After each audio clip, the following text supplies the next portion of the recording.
So the next panel, and don't clam up when you hear me say artificial intelligence, because that's how I feel oftentimes when I hear about this, is about artificial intelligence. It's about streaming. It's about virtual and augmented reality and other powerful technology tools. But also, we're going to get into the moral questions, right, of is this good for children? What is our responsibility here? And so I am very, very excited to welcome our next panel, Samir Ahuja, the president of GameChanger and a senior vice president for Dick's Sporting Goods, Arjun Gupta, the president of Telesoft Partners and the chair of Aspen Institute's Artificial Intelligence Steering Committee, and Dan Reed, the chief operating officer of Reality Labs and Meta. Those Ray-Bans that I was rocking earlier, those are all his division. Please join me in welcoming them to the stage. I feel so close to you right now. It's a force field. Gentlemen. How are you? Thank you so much. Thank you. Oh, Good to see you. Good to see you guys. All right, let's all just take it out, get loose, and let's talk about AI, because this is going to be a lot of fun. I want to start on a very, very basic level, and we're just going to kind of go down the line, but Arjun, I'm going to start with you here. Specifically on AI, what is it, and where is it going to be in 2030? I think that's for you. All right.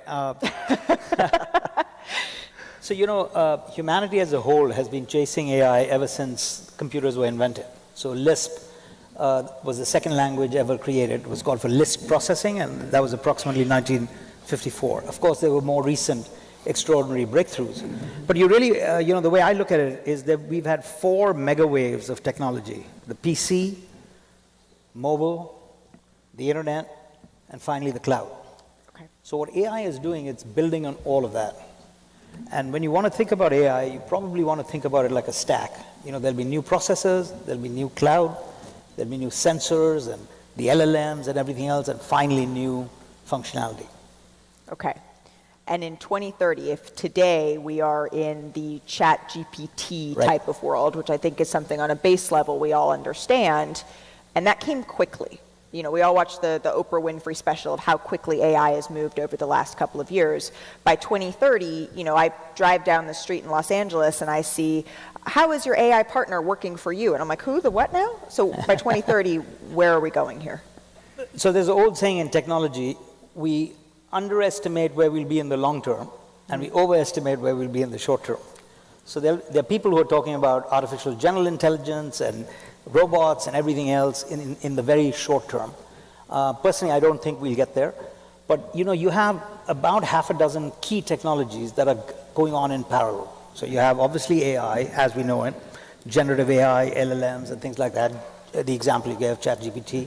But you also have sensors. You also have miniaturized cameras. I'm wearing the Meta glasses. They've got cameras already in them. You've got the cloud coming up. NVIDIA just announced Cosmos, which is a way to replicate and digitally capture the entire environment, 3D, in a digital twin. So I see it going, this is really like the future coming to us. But I think by 2030, clearly we'll have agentic AI, some physical AI. You're already seeing Waymos in San Francisco. Yep. And then we grow from there. Okay. I'm going to put a pin in AI for a second and go to virtual reality and augmented reality here. Dan, what is that, and where will we be in 2030? Sure. So virtual reality, hopefully most of you understand what that is now. This is sort of the immersive experience with the headset that can really transport you anywhere. Mm-hmm. But it's now also evolved to what we call mixed reality, which you can actually see your physical environment through a camera in the headset, and it will superimpose digital objects over your actual field of view. And so where will that be in 2030? We think in the long run, to your point about overestimating and underestimating, in the long run we think that the way that we use laptops today, ultimately virtual reality and mixed reality will make that better. I'm not saying it will replace laptops, because no technology has ever been replaced. You just sort of add to it. But things like productivity, things like entertainment, things like learning are all better when you can get that real immersive experience to simulate reality. We think that connection also, where you can be physically sort of with people from all around the world with embodied avatars, can really transform how we connect as humans. And we think that that will, this is already a pretty popular technology, but we think a lot of those use cases beyond, say, gaming today, which is the primary use case for virtual reality, will really unfold, and we'll all be spending a lot more time in these devices doing things like what we're doing with laptops today.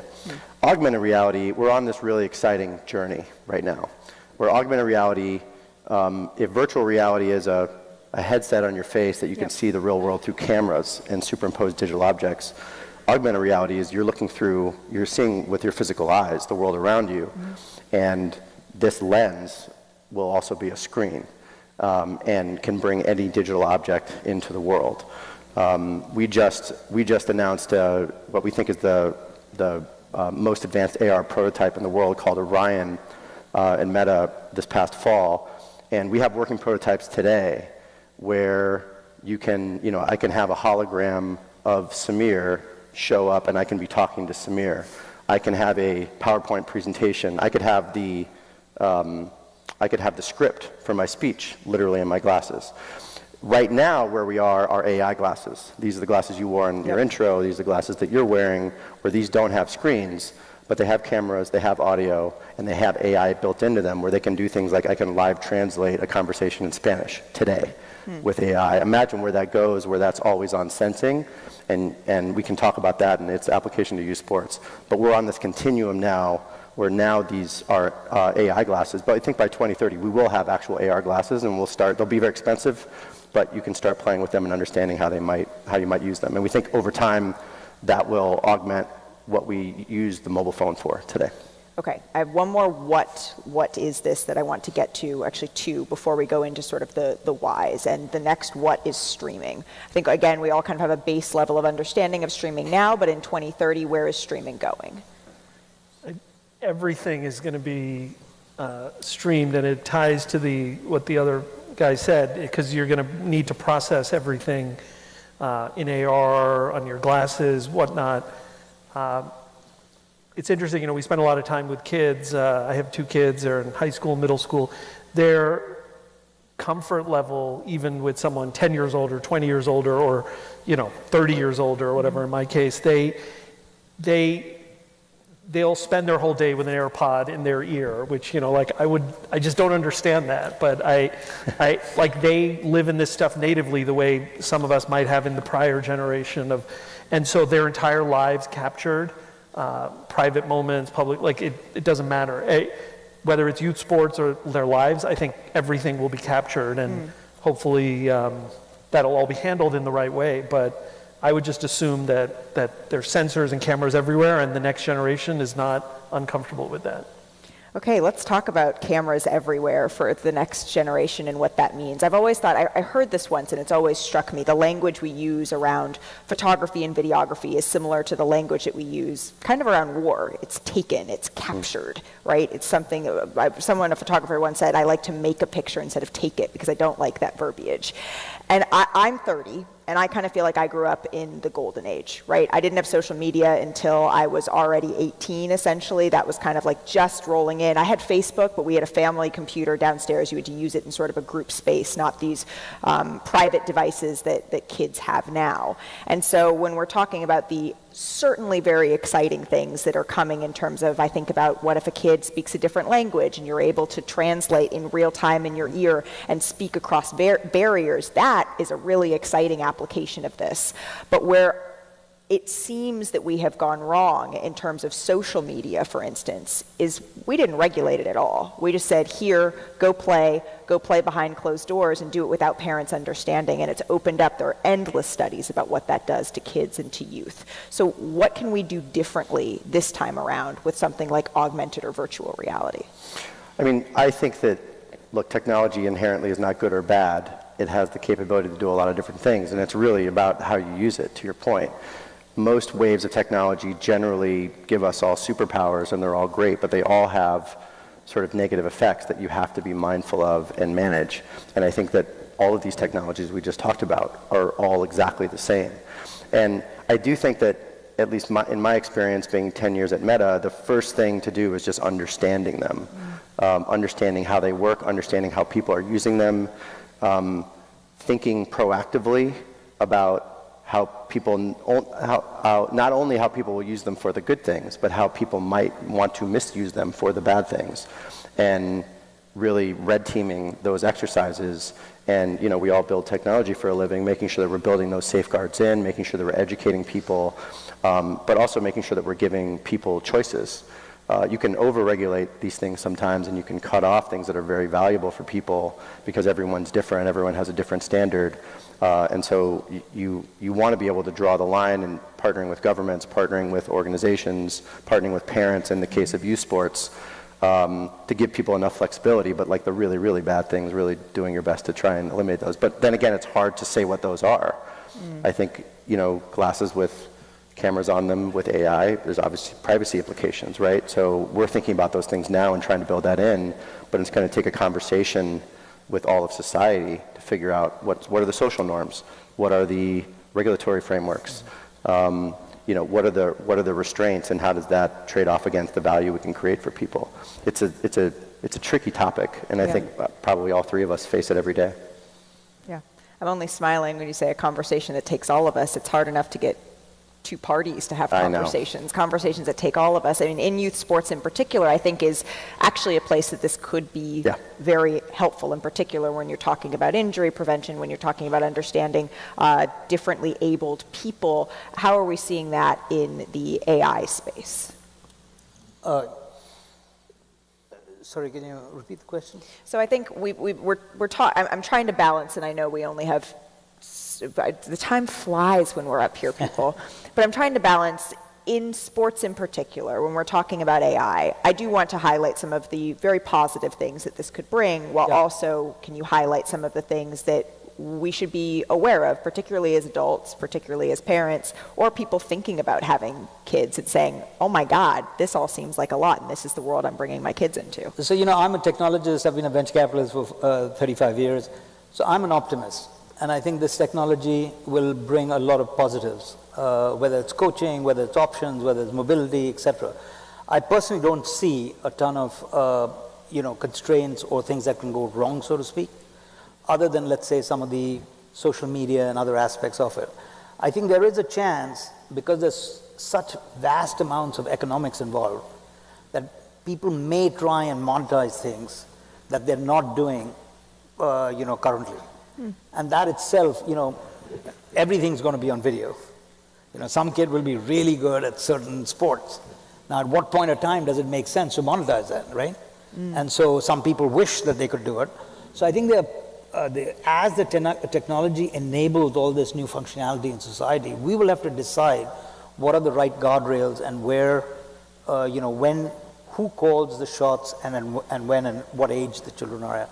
Yeah, absolutely. One of the other things, as you were talking and listening to the first partner just before us, was talking about the prohibitive costs, right, of youth sports. And so getting personalized coaching, maybe over some sort of streaming platform with all of these other technologies assisting it, maybe that could be actually, while it may have a privacy issue over here, it's also a solution to something else over there. Am I thinking through this at all correctly?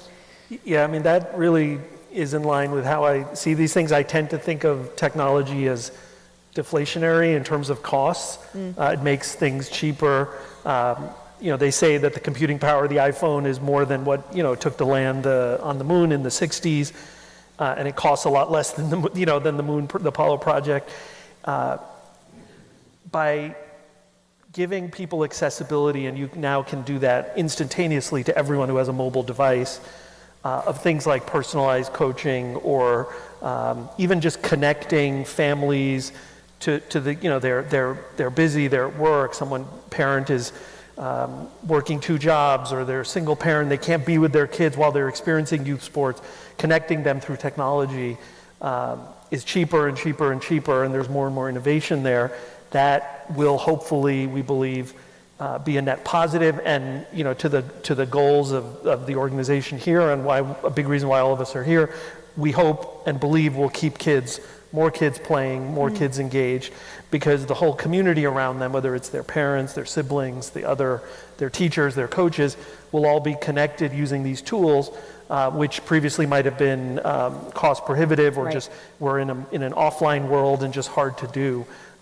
You can stream a kid's game, which in the past, you had to carry a camcorder or something on your shoulder. I'm dating myself, but right? It's just opened up all these things at a much cheaper and cheaper cost. And in that same vein, when we're talking about helping achieving a goal of 63% of youth participation in sports by 2030, Samir, I mean, how do you see these two having a direct correlation?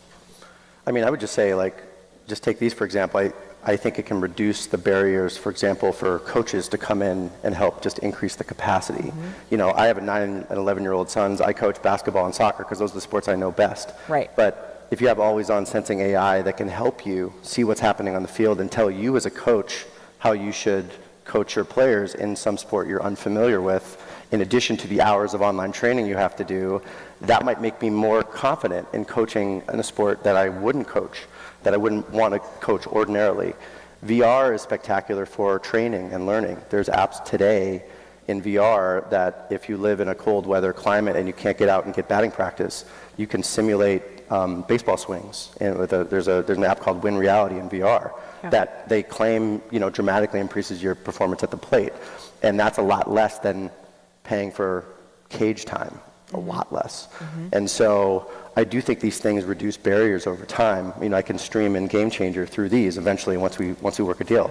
And so these things do reduce barriers over time. And really reducing barriers is the way that we're going to expand the pie and get to 63%. Even at ESPN, I mean, we use sort of an augmented virtual reality to do game breakdowns, right? So we put on the glasses and get into the game, and all of a sudden I'm Steph Curry seeing the defender and walking through, okay, I could do this read, I could do this read, this is how this would look, and it's really cool technology. And I feel like it's so cool because I feel like we're equipped to handle it. That's it's right. like we are ready to handle it. So I would love to hear from all of you. I know the clock is ticking down. We can just go on down the line.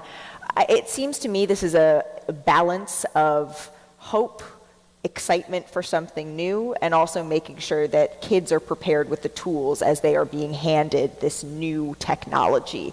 How would you suggest that educators, that parents, that everyone in this room balances those three things? So first, I think just an easy framework to think about what will be enabled. People will have a lot more options. They'll have extraordinary coaching. Currently only the wealthiest people have an opportunity to get coached, but you'll have virtual coaching. You could even think of a holograph right next to you, which looks like a human being actually coaching you, and will be the best coach at your particular game. And then finally, mobility. If you pick something you don't want to do it, how do you quickly move to something else? And of course, there's a host of other advantages, whether it's health management, whether it's nutrition, etc. So you'll have your AI virtual assistant doing all these things for you. So by and large, I think there are, huge positives and a lot more choices for people to really take advantage of. On the other side, I think there is a need for being, for responsible decisions.